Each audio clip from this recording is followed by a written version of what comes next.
4-5 ans, j'avais des grandes difficultés avec certains élèves pour lesquels il y avait peu de levier. Ni les parents ni nous n'arrivions à les mettre au travail, à les mettre dans une posture d'élève. Donc un jour j'ai pris mon téléphone, j'ai appelé Mohamed Touré, à l'époque responsable du foot.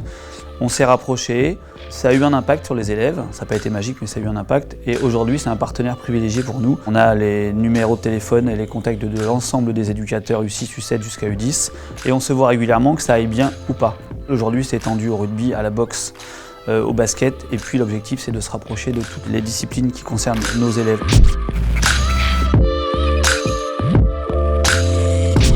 L'objectif, c'est d'essayer de travailler main dans la main parce qu'on a un objectif commun finalement et partagé, c'est la réussite et l'épanouissement de chacun des enfants, que ce soit au foot ou à l'école. Finalement, les contenus sont différents, mais les démarches sont les mêmes.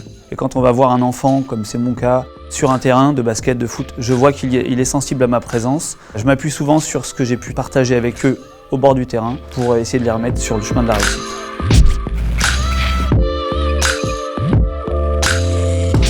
C'est prendre l'élève pas seulement comme un élève mais comme un enfant et aller sur les autres lieux qu'il fréquente en dehors de l'école et voir comment et pourquoi parfois sur ces lieux il est en réussite et en échec chez nous et essayer de travailler main dans la main avec les éducateurs pour essayer de contribuer à la réussite et à l'épanouissement de tous les enfants, tirer le meilleur d'eux-mêmes.